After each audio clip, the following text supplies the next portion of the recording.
I've been a real estate photo business owner for more than 10 years now, and during that time, my company has made millions of dollars from real estate photography. And on this video, I want to give you my 10 biggest lessons that I've learned over those 10 years as a real estate photographer. Now, just being completely honest with you, most of these lessons I had to learn the hard way, and that took a lot of time and cost me a lot of money. And so I'm hopeful that this video can take that time and money and compress it for you and make your process to doing this faster. So jumping straight into it with number one, you sell a service, not a product in this industry.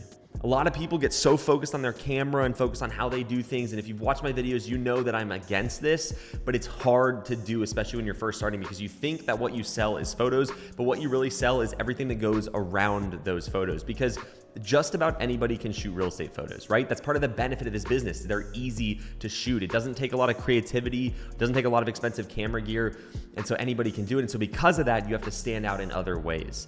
And the ways that you stand out are providing a better service, because you are selling a service, not a product. And so one of our company values at Norman & Young is we love our clients. If you act like that and you do everything you can to make your clients happy, even if it kind of makes you unhappy for a second, you will make so much money in this business, and your business will grow faster than you can possibly imagine. So as you're starting your business and working to grow it, think about all the things that you could do that are not related to your photos that would make the experience better. So being on time. It's a really easy one, right? Dressing nicely, being respectful and accommodating, not charging fees for stuff that shouldn't have a fee charged, in my opinion, right? If they have to reschedule because of weather, or even if they reschedule because of some other random reason, like there are things you can do to make working with you better. The thing that really matters in this business is the long-term money, not the money you get from the next shoot, because every client you work with is going to keep paying you as long as you keep them happy. Lesson number two is outsourcing every bit of the editing process is the way to go. I've edited my own photos. I've had in-house employees that edit, and I've outsourced, and I've done all of that a couple different times. And I can just tell you, I always go back to outsourcing editing. There's no point in your business where it makes sense to edit yourself. If you're just starting, it doesn't make sense to spend the time, get the software, watch all the YouTube videos, practice to try to figure out how to edit good photos. And even if you already know how to edit good photos, your time is much better spent working to get clients. So at that stage at the start, you should outsource from day one. If you watch some of the videos I've done with students we've worked with, the Edwin case study is a great example. He didn't get any editing software on his computer ever, right? He just took all that time that he could dump into learning how to edit, and he spent it on stuff that grew his business. And that's why he made so much money so quickly, is because he doesn't waste the time. And then once your business grows, the temptation is like, okay, well, now I have a bigger business. Now I'm spending this much $1,000 a month on editing. Maybe you have a $50K a month business. You're spending $5,000 a month on editing. You're like, I could hire someone for that and do it in-house. Well, that's like starting a whole nother business. Now you have to manage this person, and it's honestly it's never going to work out to be cheaper. Not only that, it's not going to work out to be easier either. It's not going to give you a benefit. It's just more work. So I have not yet found a time in my business where it makes sense to bring the editing in-house or do it myself or anything like that. Outsource your editing from day one. Number three is think long-term. If you can think longer term, you will make more money. This business, like I said in tip number two, is about the recurring business in the future. It's not about the current shoot. And so anytime you have a decision, always think about the long term. There are easy ways to make $50 more today. I kind of talked about this, like charging a fee. But if you do that and you do the things that maximize the money today, you're sacrificing the long-term money. And a lot of times you kind of have to suck up your ego to make this happen. So a story of this for me is we had this new client who reached out. I'm going to call him, in this case, Jason.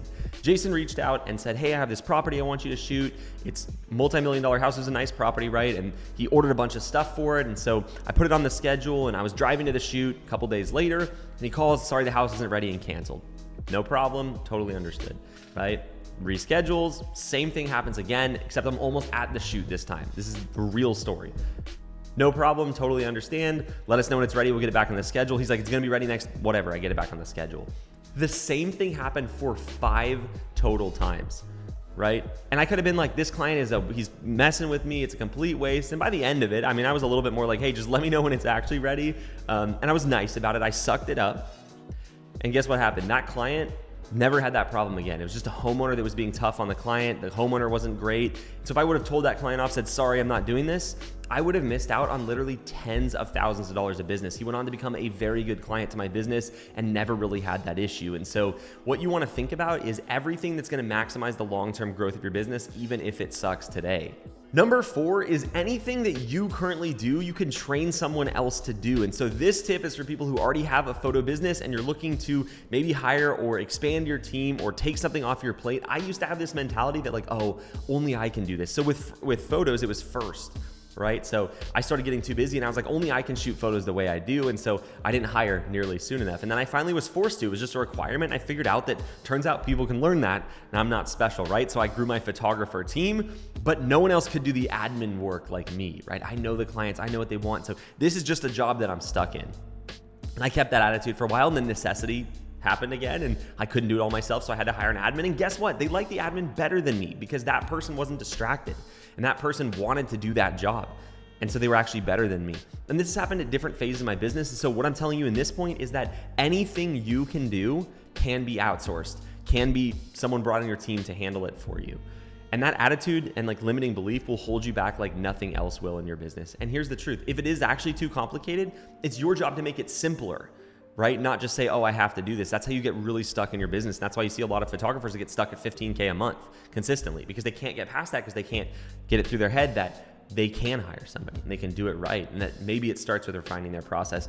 You know, I always think about this is if someone can be trained to be a brain surgeon, like anything in a real estate media business can be outsourced, right? Like there's nothing that complicated that we do, at least at a level of being a brain surgeon. And so really what I think it is if you think about it, it's kind of like an ego thing. Like you're saying, I'm the only one on earth that can do this. It's very silly.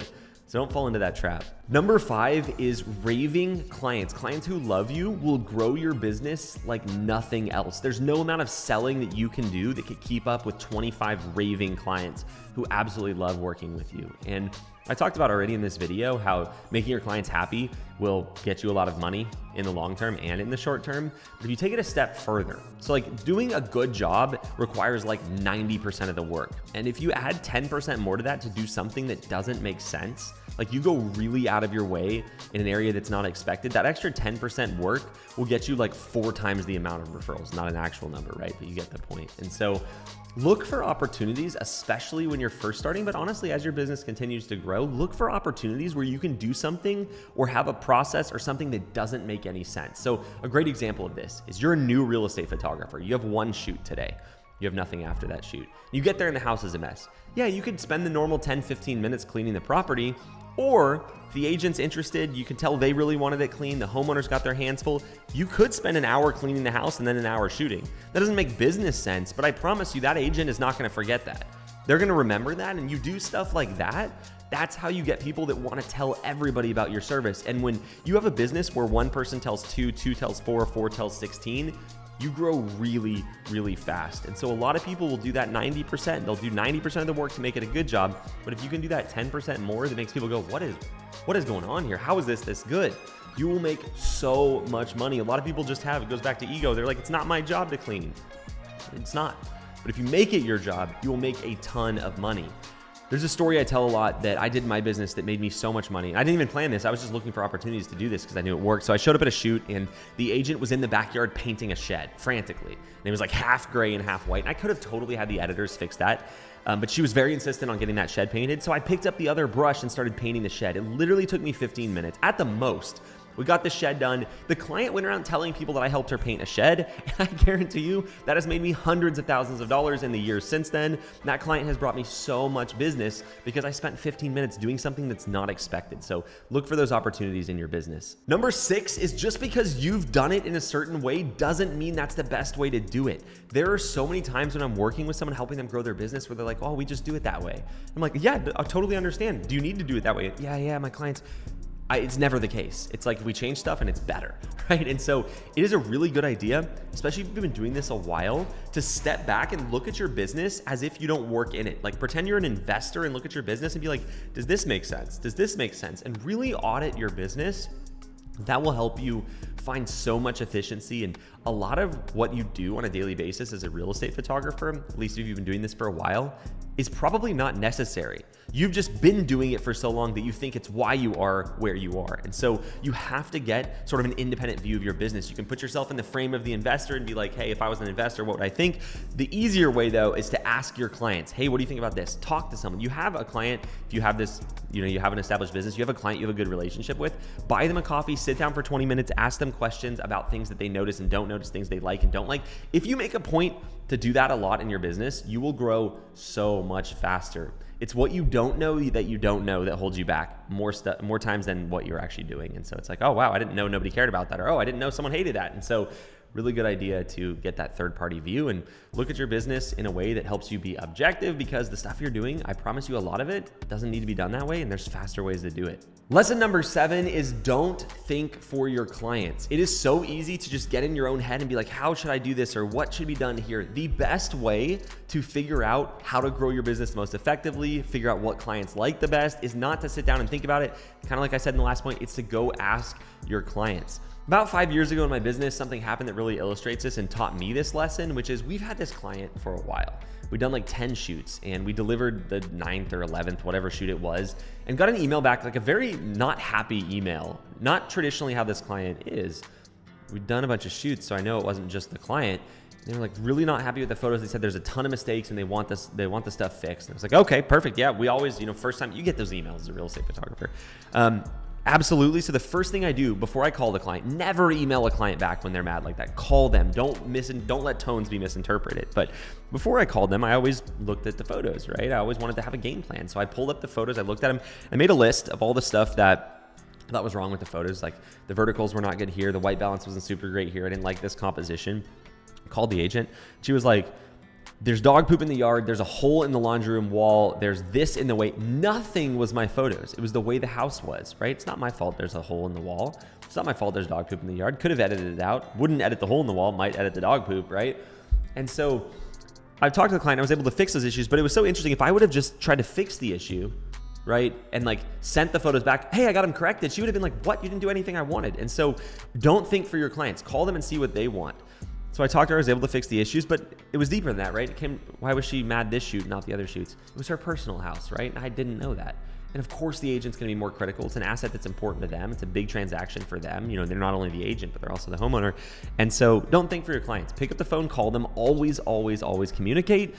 Communication will save you so many issues. It will save you so much wasted time. And I know that's a basic lesson, but call the client.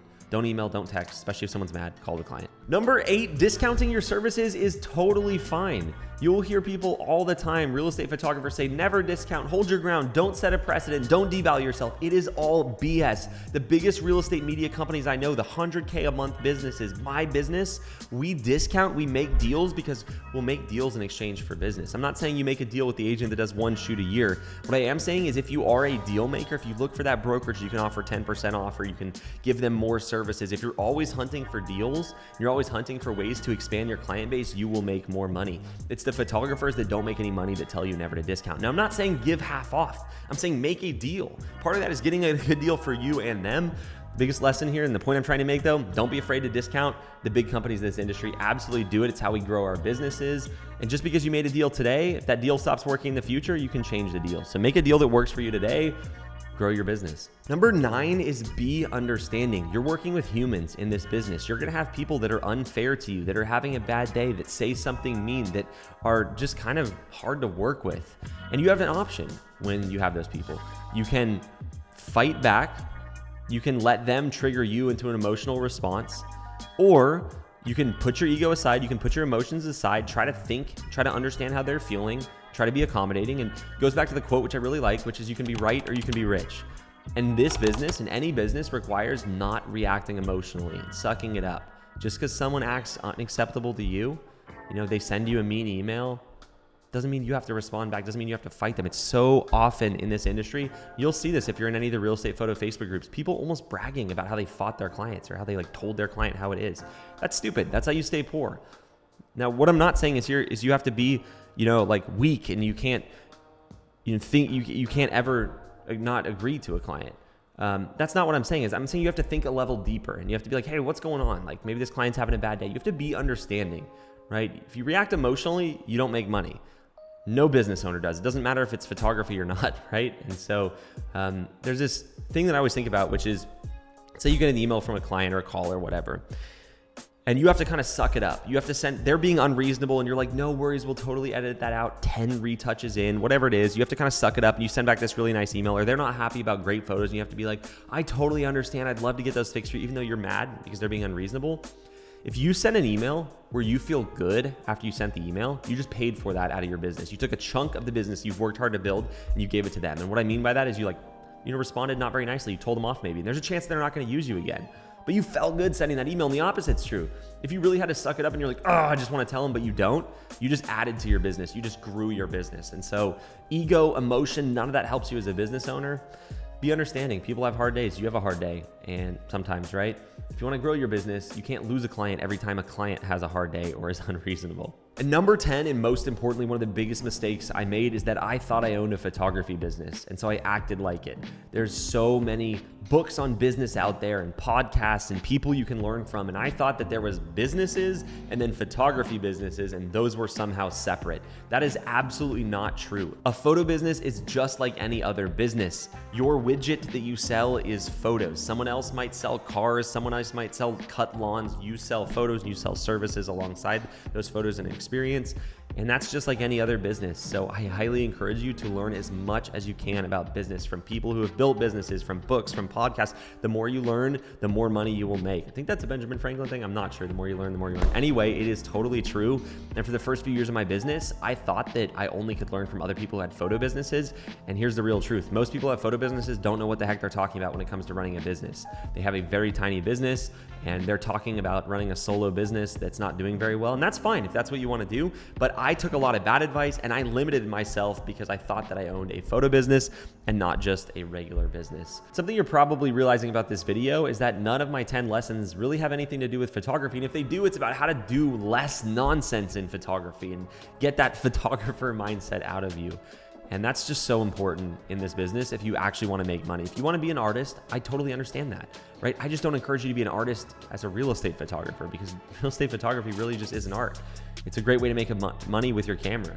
Doing something that isn't awful. I like having a real estate photo business. It's fun, but it's really just a normal business. And the more you spend time on the stuff that has to do with the photography side, the less money you're going to make. And honestly, just the more pain you're going to have in this business. A lot of the people that I see posting in the various Facebook groups that are like having a bad day or getting in fights with clients, I'm like, wow, like it doesn't have to be that way. You can run a business that's fun, that makes you good money, that's peaceful. And you do that by really using the things I've told you in this video. And take it from someone who had to learn virtually all of these things the hard way. You can do that the easy way.